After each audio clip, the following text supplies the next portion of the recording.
You know, I've wondered, what would be the video that made me infamous? The video that's the black sheep of the channel. The one that I'm not proud of, or my viewers don't like. At first I thought it would be The Last Jedi, seeing as how someone left a comment the size of an essay, along with 2 dislikes. I thought it would be Captain Marvel, since I gave it a middle-of-the-road rating. But no, my infamous video is Alita Battle Angel, which I thought was a bit weird. I mean, I gave it a positive review, but the consistent complaint was that I had done a review of a February movie, but the review was released in May. In other words, so much time has passed that the rating felt irrelevant. So what better way to follow that up than reviewing a movie that came out in November? And just for the record, this movie was still playing at my local theater when I recorded this. Hello there everybody, it's me the Canadian Movie Buff with a review of Green Book. Green Book follows club bouncer Donnie Bellalonga, also known as Tony Lip, as he becomes a chauffeur for musician Don Shirley during the holidays. While on the road, they form a great friendship, breaking down prejudice that they had against each other, while also dealing with racial tension in the Deep South. This movie tore the internet to shreds when it won Best Picture at the Oscars. Some people thought it didn't deserve it because it wasn't the best film of the year, and others thought it didn't deserve it because it wasn't political or radical enough. With the movie causing that kind of buzz, you know I had to get on that eventually. Plus, I already made a promise back in my Vice review that I would review at least one more Best Picture nominee. And so why not finish it off with the movie that actually won the top prize? The chemistry between Viggo Mortensen and Mahershala Ali really drives the movie. No pun intended. There's very few scenes where these characters aren't interacting with each other, and as you see them go on this road trip and sort of break down stereotypes and learn more about each other and see each other as human beings, it makes for a pretty good buddy road trip dramedy. They both really get into their performances, with Viggo being the fast-talking, sometimes word-slurring tough guy from the streets of New York. A stark contrast to Don Shirley being eloquently spoken, always having proper manners, and handling everything as calm and collected as possible. The screenplay gives them just the right amount to work with. It does kind of dip into some tropey stuff, the dialogue exposing how they learn about each other and help each other grow as human beings.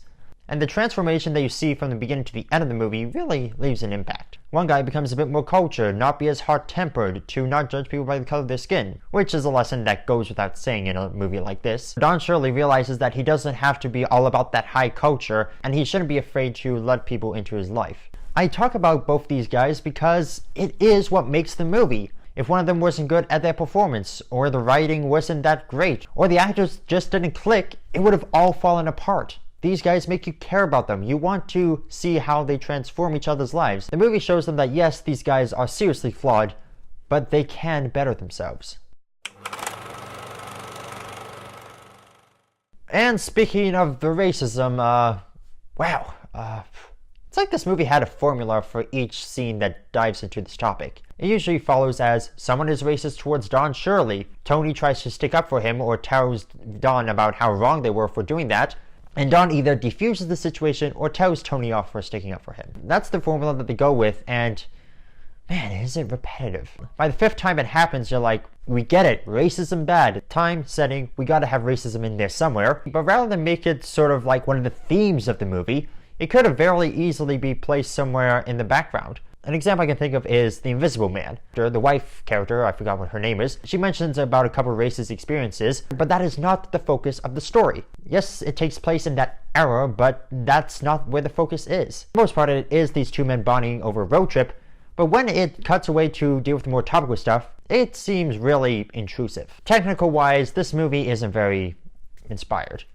Other than maybe a couple clever lighting and cinematography and editing choices, it doesn't do anything outside of its actors and characters and screenplay to suck you into this movie.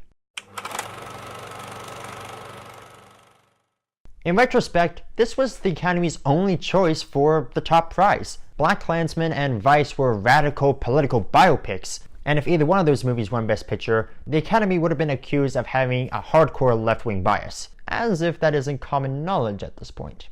While Roma and The Favorite are critics' darlings and technical masterpieces, and will most likely be more fondly remembered as time goes on, if either one of those had won Best Picture, the Academy would have been accused of being out of touch with the mainstream audience. A Star is Born was the fourth reincarnation of the same movie. Then again, maybe a Best Picture win is the only way to stop any future remakes of this film. Black Panther Bohemian Rhapsody?